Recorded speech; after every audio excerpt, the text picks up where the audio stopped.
تصور کیجئے کہ $1 ارب مالیت کا جدید ترین فضائی دفاعی نظام موجود ہے، مطلب ایک ایسا نظام جسے دنیا کے ذہین ترین دماغوں نے بنایا ہو، جی بالکل، اور جو سپر سونک رفتار سے آنے والے خطرات کو فضا میں ہی تباہ کرنے کی 90% سے زیادہ صلاحیت رکھتا ہو، اور پھر اس ناقابل تسخیر سمجھے جانے والے نظام کو ایک انتہائی سادہ سی جنگی حکمت عملی کے ذریعے مات دے دی جائے، جیسے کسی بہت ہی جدید مشینری یا سپر کمپیوٹر میں مٹھی بھر ریت ڈال دی جائے، ہے نا؟ بالکل بالکل وہی بات ہے۔ مارچ 2026 کی بین الاقوامی میڈیا رپورٹس، لائف ٹریکرز اور زمینی حقائق پر مبنی دستاویزات کا جو انبار اس وقت ہمارے سامنے ہے، وہ دراصل بالکل یہی کہانی سنا رہا ہے۔ آج کی اس تفصیلی نشست میں ہم ان خبروں کی تہوں میں جائیں گے، اور یہ بہت ضروری بھی ہے۔ جی، ہم دیکھیں گے کہ مشرق وسطیٰ میں لکھی جانے والی اس نئی تاریخ کے پیچھے عالمی طاقتوں کی کشمکش، بیانیے کا کنٹرول اور زمینی حقائق کیا ہیں۔ ہمارے سامنے جو رپورٹس ہیں ان کے مطابق امریکہ اور اسرائیل کی جانب سے ایران پر وسیع پیمانے پر کیے گئے حملوں کے نتیجے میں اب تک 1500 سے زائد مسلمان شہید ہو چکے ہیں، جو کہ ایک بہت بڑی تعداد ہے، خاص طور پہ اتنے کم وقت میں۔ بالکل۔ تو ان اعداد و شمار کے پیچھے چھپی اصل حقیقت کیا ہے؟ آئیے اسے سمجھنے کی کوشش کرتے ہیں۔ دیکھیں، ان حقائق کو سمجھنے کے لیے ہمیں اپنا زاویہ تھوڑا وسیع کرنا ہوگا۔ جب ہم ان دستاویزات کا گہرائی سے مطالعہ کرتے ہیں تو یہ واضح ہو جاتا ہے کہ یہ محض دو ممالک کے درمیان فائر کیے جانے والے میزائلوں کا تبادلہ نہیں ہے۔ صحیح۔ تو پھر یہ کیا ہے؟ یہ دراصل عالمی نظام طاقت کی وہ بساط ہے جہاں ٹیکنالوجی، معیشت اور بیانیے کی تشکیل کو باقاعدہ ہتھیار کے طور پر استعمال کیا جا رہا ہے۔ ہم تک پہنچنے والی ہر خبر، ہر تصویر ایک مخصوص فلٹر سے گزر کر آتی ہے۔ یعنی جو دکھایا جا رہا ہے وہ پوری سچائی نہیں ہے۔ بالکل نہیں۔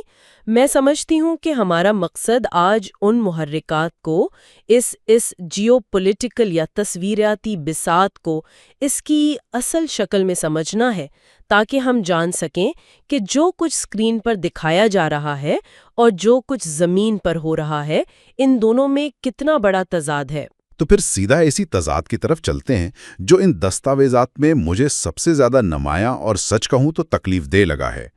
ہمارے پاس موجود رپورٹس کے مطابق امریکہ اور اسرائیل نے تہران، اصفہان، آواز اور کرج کے علاقوں پر انتہائی شدید فضائی حملے کیے ہیں۔ جی، آواز اور آصفہان میں تو کافی نقصان کی اطلاعات ہیں۔ جی ہاں، اور امریکی سینکیم کی رپورٹ یہ دعویٰ کرتی ہے کہ انہوں نے قم میں ڈرون کے انجن بنانے والی ایک فیکٹری کو نشانہ بنایا ہے، جس کا تعلق عموم پاسداران انقلاب سے بتایا جاتا ہے۔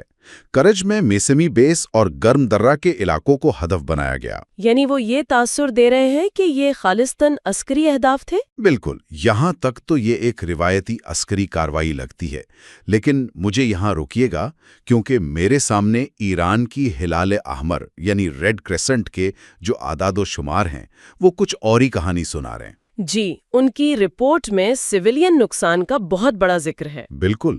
ان کے مطابق ان حملوں میں اب تک تقریباً 80,000 سویلین یونٹس تباہ ہو چکے ہیں۔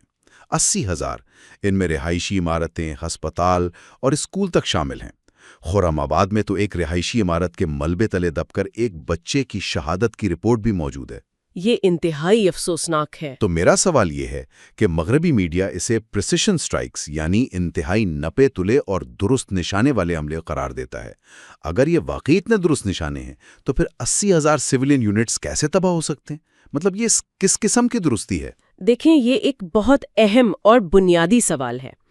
پریسیشن سٹرائک کا جو تصور میڈیا کے ذریعے ہمارے ذہنوں میں بٹھایا گیا ہے وہ یہ ہے کہ ایک میزائل آئے گا اور صرف اسی عمارت یا کمرے کو تباہ کرے گا جہاں ہدف موجود ہے، جیسے ویڈیو گیمز میں ہوتا ہے کہ بس ایک پن پوائنٹ پر حملہ ہوا۔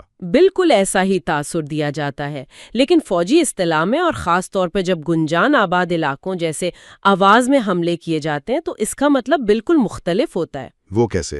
دراصل جب ایک بہت بڑے اور تباہ کن بم کو کسی گنجان آباد علاقے میں گرایا جاتا ہے تو چاہے وہ اپنے ہدف پر بالکل درست بھی لگے، اس کے دھماکے کی لہر، جسے عسکری زبان میں بلاسٹ ریڈیس کہتے ہیں، وہ ارد گرد کے پورے انفراسٹرکچر کو خنڈر بنا دیتی ہے۔ اچھا، یعنی اصل نشانہ بے شک ایک عمارت ہو لیکن آس پاس کے کئی بلاکس تباہ ہو جاتے ہیں۔ جی ہاں، یہی وجہ ہے کہ ہسپتال اور امدادی مراکز تباہ ہو رہے ہیں۔ یہاں دراصل جنگ کے بیانیے کو کنٹرول کیا جا رہا ہے۔ یعنی آپ کا مطلب ہے کہ جو اصطلاحات استعمال کی جا رہی ہیں وہ حقیقت کو چھپانے کا ایک ٹول ہیں؟ بالکل۔ اگر آپ ہمارے ذرائع میں موجود پاسداران انقلاب کے حالیہ بیان پر غور کریں تو انہوں نے واضح طور پر اس دوہرے معیار کو نشانہ بنایا ہے۔ ان کا کہنا ہے کہ ہم نے کبھی آپ کے ہسپتالوں یا اسکولوں کو نشانہ نہیں بنایا جبکہ ہمارے ہسپتال اور امدادی مراکز تباہ کیے جا رہے ہیں۔ یہ بات ان کے بیان میں بہت واضح تھی۔ جی، اور جنگوں میں یہ بیانیاں ہمیشہ وہ طاقتیں بناتی ہیں جن کا عالمی نشریاتی اداروں پر کنٹرول ہوتا ہے۔ وہ اپنی تباہی کو سرجیکل یا پریسیشن کا نام دیتے ہیں جبکہ مخالف کی کارروائی کو اندھا دھند حملہ قرار دیتے ہیں۔ لیکن زمینی حقائق جیسا کہ آپ نے بتایا، اسی 1000 تباہ شدہ یونٹس اس میڈیا بیانی کی مکمل نفی کر رہے ہیں۔ یہ بات واقعی سوچنے پر مجبور کرتی ہے کہ طاقتور کا بیانیہ کس طرح حقائق کو دبا دیتا ہے۔ لیکن ان دستاویزات میں ایک اور پہلو ایسا ہے جو بتاتا ہے کہ اربوں ڈالر کی ٹیکنالوجی ہمیشہ ناقابل شکست نہیں ہوتی۔ آپ اسرائیلی فضائی دفاع کی بات کر رہے ہیں نا؟ جی بالکل۔ رپورٹس کے مطابق ایران نے جوابی کارروائی کرتے ہوئے اسرائیل کے علاقوں اراد اور ڈیمونا پر بیلسٹک میزائل حملے کیے ہیں جن میں تقریباً 180 افراد زخمی ہوئے ہیں۔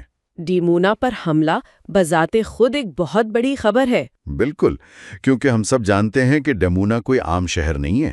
وہاں اسرائیل کی انتہائی سینسٹیو ایٹمی تنصیبات موجود ہیں اور اسرائیل کا فضائی دفاعی نظام آئرن ڈوم ہو یا ڈیوڈ سلنگ دنیا کے جدید ترین نظام مانے جاتے ہیں، جن کی کامیابی کا دعویٰ 90% سے اوپر کیا جاتا ہے۔ جی ہاں۔ تو میرا سوال یہ ہے کہ ڈیمونا جیسی سینسٹیو ترین جگہ تک یہ میزائل پہنچے کیسے؟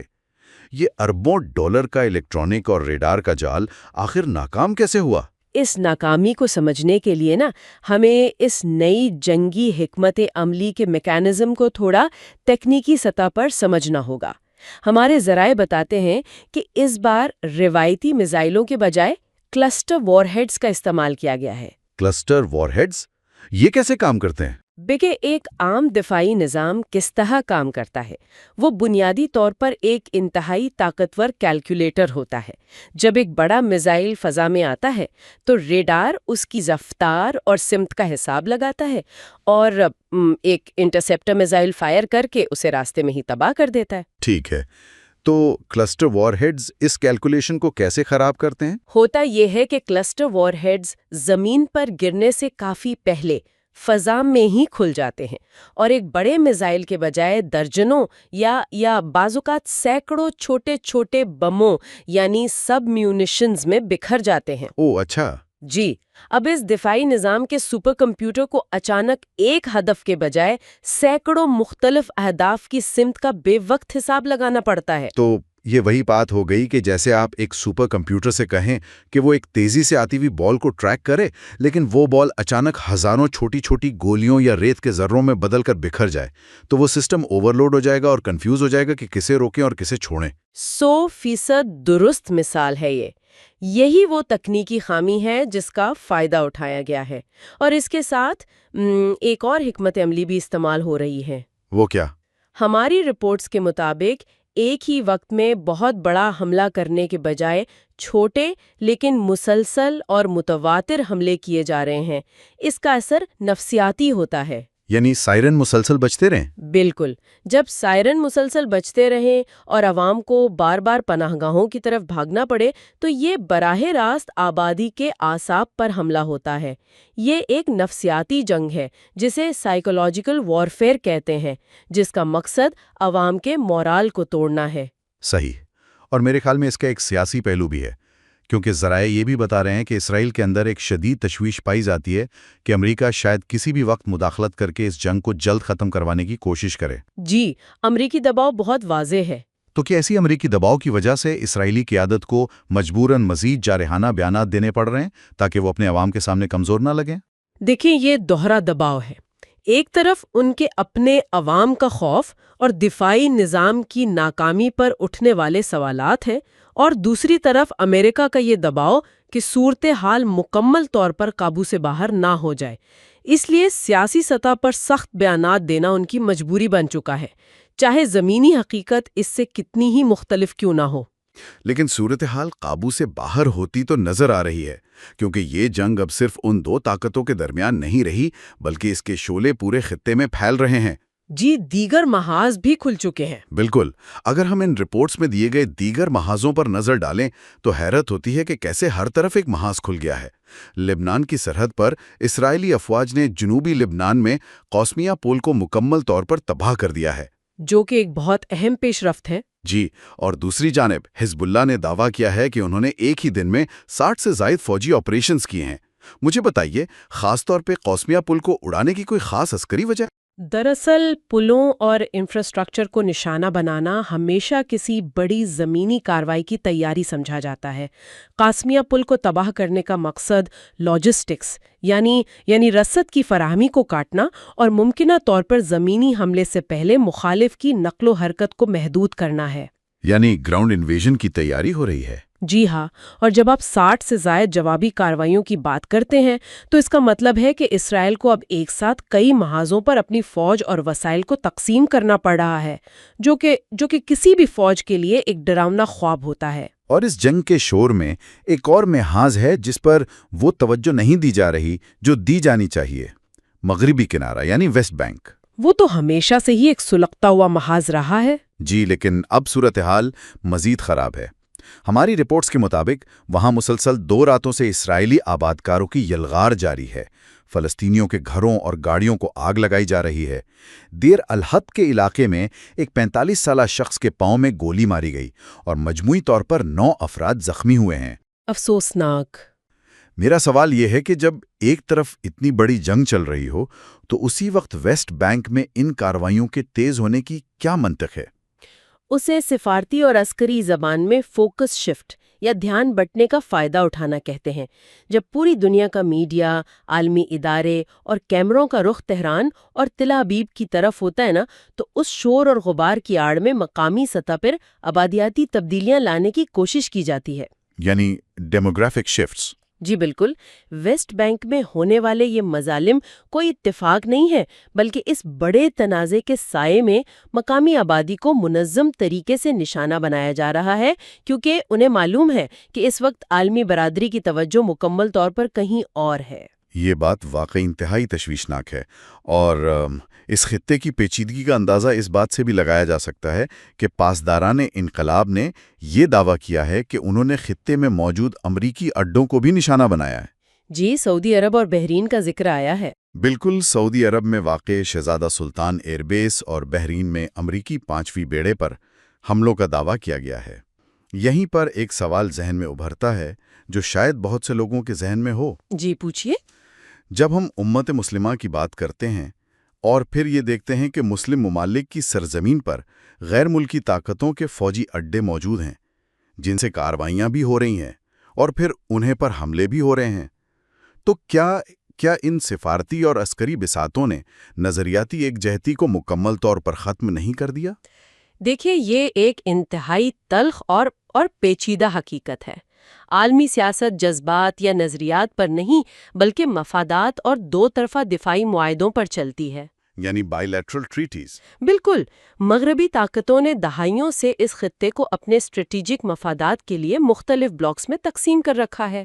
مسلم ممالک کے اندرونی تحفظات، علاقائی کشمکش اور عدم تحفظ کے احساس کو استعمال کرتے ہوئے یہ فوجی اڈے قائم کیے گئے ہیں۔ صحیح۔ اور جب جنگ چھڑتی ہے نا، تو یہ دفاعی معاہدے کسی بھی نظریاتی یا مذہبی یکجہتی پر حاوی ہو جاتے ہیں۔ یہی وجہ ہے کہ خطہ ایک ایسے بھنور میں پھنس چکا ہے جہاں ہر فریق کے مفادات ایک دوسرے سے براہ راست ٹکرا رہے ہیں۔ اور چینل کو اب یہ سبسکرائب مفادات کریں۔ کا ٹکراؤ اللہ حافظ۔ صرف میزائلوں تک محدود نہیں رہا، بلکہ اس نے ایک ایسا رخ اختیار کر لیا ہے جو دنیا کے ہر انسان کی جیب اور روزمرہ زندگی پر اثر انداز ہونے والا ہے۔ ہم بات کر رہے ہیں عالمی معیشت اور توانائی کے ذرائع کی۔ جی، انرجی سیکٹر پر بہت برا اثر پڑ رہا ہے۔ پاسداران انقلاب نے ایک بہت واضح اور سنگین دھمکی دی ہے۔ انہوں نے کہا ہے کہ اگر ایران کے بجلی گھروں یا انفراسٹرکچر پر حملہ ہوا تو وہ نہ صرف اسرائیل بلکہ ان تمام علاقائی ممالک کے بجلی گھروں کو بھی تباہ کر دیں گے جو امریکی اڈوں کو سپلائی دیتے ہیں۔ یہ بہت بڑی ایسکیلیشن ہے۔ جی، اور سب سے بڑھ کر انہوں نے آبنائے ہرمز یعنی اسٹریٹ آف ہرمز کو مکمل طور پر بند کرنے کی دھمکی دی ہے۔ میں سمجھنا چاہتی ہوں کہ صرف ایک سمندری راستے کے بند ہونے کی دھمکی نے پوری دنیا میں اتنی خلبلی کیوں مچا دی ہے؟ اس کی وجہ اس راستے کی جغرافیائی اور معاشی اہمیت ہے۔ دیکھیے، آبنائے ہرمز دنیا میں تیل کی تجارت کا سب سے اہم چوک پوائنٹ ہے۔ چوک پوائنٹ سے آپ کی مراد؟ مطلب یہ ایک ایسا تنگ سمندری راستہ ہے جہاں سے روزانہ دنیا کے تیل کی تجارت کا تقریباً 20% گزرتا ہے۔ 20% بہت بڑا حصہ ہوتا ہے عالمی معیشت کا۔ یعنی اگر ہم اسے ایک روزمرہ کی مثال سے سمجھیں تو یہ دنیا کی معیشت کے ایک بہت بڑے سپر مارکیٹ کے اس واحد چیک آؤٹ کاؤنٹر کی طرح ہے جہاں اگر کوئی اپنا شاپنگ کارٹ لا کے کھڑا کر دے اور راستہ روک لے تو پیچھے پوری سپر مارکیٹ کا نظام جام ہو جائے گا۔ بالکل بالکل درست تشبیہ ہے یہ۔ اگر یہ راستہ چند دنوں کے لیے بھی بند ہو جائے یا وہاں صرف شپنگ انشورنس کے ریٹس ہی آسمان پر پہنچ جائے نا تو عالمی سپلائی چین مکمل طور پر مفلوج ہو سکتی ہے۔ حیرت انگیز۔ یہی وجہ ہے کہ بین الاقوامی توانائی ایجنسی یا IEA نے باقاعدہ انتباہ جاری کیا ہے کہ یہ خطرہ 1970 کی دہائی کے دونوں عالمی توانائی بحرانوں سے بھی کہیں زیادہ بڑا ہے۔ اور اس کے اثرات ہمیں فوری طور پر مارکیٹس میں نظر بھی آ رہے ہیں۔ ہماری رپورٹس کے مطابق ایشیائی مارکیٹس جیسے جاپان کا نکی اور جنوبی کوریا کا کاسپی انڈیکس 5% تک گر چکے ہیں۔ 5% کا ڈراپ مارکیٹ کے لیے ایک زلزلہ ہوتا ہے۔ جی ہاں، اور سب سے حیران کن بات انڈونیشیا کی ہے۔ انڈونیشیا جو تیل پر بھاری سبسڈی دیتا ہے وہ اب $4.7 ارب بچانے کے لیے ہنگامی اقدامات پر غور کر رہا ہے، جس میں ایندھن بچانے کے لیے ورک فرام ہوم کی پالیسی تک شامل ہے۔ یہ اس بات کی واضح مثال ہے کہ اثرات کتنے دور تک جا رہے ہیں۔ بالکل، یعنی مشرق وسطیٰ میں چلنے والی ایک گولی جکارتا میں بیٹھے ایک عام ملازم کو گھر سے کام کرنے پر مجبور کر رہی ہے۔ دوسری جانب آسٹریلیا اور سنگاپور نے بھی توانائی کی سپلائی کو محفوظ رکھنے کے لیے ہنگامی معاہدے کیے ہیں۔ میں سمجھتی ہوں کہ یہ سب اس بات کا ثبوت ہے کہ ہماری عالمی معیشت کس قدر ایک دوسرے سے جڑی ہوئی ہے اور ساتھ ہی کس قدر نازک بھی ہے۔ کوئی بھی ملک اس آگ کی تپش سے محفوظ نہیں رہ سکتا۔ معیشت کی بات ہو رہی ہے تو یہاں مجھے بلومبرگ کی ایک رپورٹ کا حوالہ دینا ہے جس میں ایک انتہائی حیرت انگیز اور میں تو کہوں گا کہ متضاد حکمت عملی سامنے آئی ہے۔ آپ اس امریکی ویور کی بات کر رہی ہیں؟ جی بالکل۔ دستاویزات کے مطابق ایک طرف تو امریکہ اسرائیل کے ساتھ مل کر ایران پر بمباری کر رہا ہے اور دوسری طرف امریکہ نے ہی چین کو 30 دن کا ایک استثنا یا ویور دیا ہے تاکہ چین اسی ایران سے تیل خرید سکے۔ مجھے یہ سمجھائیں کہ ایک طرف جنگ اور دوسری طرف اسی ملک کے تیل کی تجارت کی اجازت، یہ کیا منطق ہے؟ دیکھیں، یہ منطق خالصاً سرمایہ اور ملکی معیشت کی بقا کی ہے۔ امریکہ یہ بہت اچھی طرح جانتا ہے کہ اگر اس نے ایرانی تیل کی عالمی منڈی تک رسائی کو مکمل طور پر اور اچانک کاٹ دیا تو عالمی منڈی میں تیل کی شدید قلت پیدا ہو جائے گی۔ اور قلت کا مطلب قیمتوں میں اضافہ۔ جی بالکل، اس کے نتیجے میں تیل کی قیمتیں آسمان سے باتیں کریں گی، جس کا براہ راست اثر امریکہ کے اندر پیٹرول کی قیمتوں اور افراط زر پر پڑے گا۔ ایک ایسے وقت میں جب امریکی معیشت پہلے ہی دباؤ کا شکار ہے، وہ ایسا کوئی معاشی دھچکا برداشت نہیں کر سکتے۔ تو یہ چین پر کوئی مہربانی نہیں ہے؟ بالکل نہیں۔ یہ ویور دراصل چین پر کوئی احسان نہیں بلکہ امریکہ کا اپنی ہی معیشت کو بچانے کا ایک ہتھ کنڈا ہے۔ اس سے ثابت ہوتا ہے کہ جنگیں ہمیشہ اصولوں پر نہیں، معاشی مجبوریوں کے تحت لڑی جاتی ہیں۔ اور انہی مجبوریوں اور پس پردہ محرکات کی بات کریں تو ذرائع میں امریکی سینیٹر ٹم کین کا ایک انتہائی تہلکہ بیان بھی شامل ہے۔ وہ کہتے ہیں کہ ڈونلڈ ٹرمپ محض 2020 کے الیکشن کی ہار کا بدلہ لینے کے لیے اور اپنی ذاتی انا کی تسکین کے لیے اس جنگ کو مسلط کر رہے ہیں۔ یہ بہت سنگین الزام ہے۔ جی، اور ہم یہاں واضح کر دیں کہ ہمارا مقصد کسی امریکی سیاسی فریق کی حمایت یا مخالفت نہیں ہے۔ ہم صرف غیر جانبدارانہ طور پر ان دستاویزات کو سامنے رکھ رہے ہیں۔ لیکن اگر ان کے بیان میں ذرا سی بھی حقیقت ہے تو یہ کس قدر خوفناک بات ہے کہ عالمی امن کو مقامی سیاست کی بھینٹ چڑھایا جا رہا ہے۔ دراصل یہ بین الاقوامی تعلقات کی تاریخ کا ایک تاریک باب ہے جب ملکی سیاست اور عالمی تصویراتی فیصلے آپس میں گڈمڈ ہو جائے نا تو اس کی قیمت ہمیشہ عام انسان چکاتا ہے۔ سینیٹر ٹم کین کا بیان اس بات کی طرف اشارہ کرتا ہے کہ واشنگٹن کے اندر بھی اس جنگ کے مقاصد اور اس کے جواز پر شدید اختلافات پائے جاتے ہیں۔ یہ جنگی جنون اور سیاسی حساب کتاب کے درمیان کا تصادم ہے۔ تو اس تمام تفصیلی جائزے کے بعد ہم کس نتیجے پر پہنچتے ہیں؟ ان دستاویزات، لائیو ٹریکرز اور رپورٹس نے ہمارے سامنے جو تصویر رکھی ہے اس نے طاقت کے ان تمام پرانے تصورات کو توڑ دیا ہے جن پر عالمی نظام کھڑا تھا۔ 1500 شہداء کا خون، جلتے ہوئے شہر اور تباہ ہوتے ہوئے ہسپتال صرف خبریں نہیں ہیں۔ جی، یہ ایک بہت بڑا المیہ ہے۔ یہ اس عالمی نظام کی کلئی کھول رہے ہیں جہاں انسانی جان کی قیمت تیل کے بیرل اور عالمی منڈی کے اشاریوں سے کم ہو چکی ہے۔ میں بالکل متفق ہوں آپ سے، اور تاریخ کے اس موڑ پر جو سب سے اہم سبق ہمیں ملتا ہے وہ یہ ہے کہ اربوں ڈالر کا دفاعی نظام ہو یا دنیا پر معاشی بالادستی، یہ سب حتمی نہیں ہے۔ صحیح۔ جب مزاحمت نے نئے اور غیر روایتی طریقے اپنا لیے ہیں تو ٹیکنالوجی کی برتری بھی محدود ہو کر رہ گئی ہے۔ ہم دیکھ رہے ہیں کہ جنگ اب صرف سرحدوں پر میزائل فائر کرنے تک محدود نہیں، بلکہ وہ اس عالمی سپلائی چین اور معاشی نظام کی رگوں تک پہنچ چکی ہے، جو اس وقت سب سے زیادہ کمزور اور نازک حالت میں ہے۔ تو آج کی اس تفصیلی نشست کے اختتام پر ہم یہ تمام حقائق آپ کے سامنے رکھنے کے بعد ایک حتمی اور فکر انگیز سوال پر آپ کو چھوڑے جا رہے ہیں، اس پر ضرور غور کیجیے گا۔ جی، اگر دنیا کی خربوں ڈالر کی معیشت محض ایک سمندری راستے کے بند ہونے کے خیال سے کانپنے لگتی ہے، اور اگر اربوں ڈالر کے جدید ترین فضائی دفاعی نظام چند سستے کلسٹر وار ہیڈز اور سادہ سی حکمت عملی کے سامنے بے بس ہو جاتے ہیں، تو پھر اس جدید دنیا میں حقیقی طاقت آخر کس کے پاس ہے؟ کیا طاقت اس کے پاس ہے جس کے گوداموں میں دنیا کے جدید ترین اور مہنگے ترین ہتھیار بھرے ہیں، یا پھر طاقت اس کے پاس ہے جس کے پاس اب کھونے کے لیے کچھ نہیں بچا؟ Like, comment, subscribe to information hub, اور اللہ حافظ۔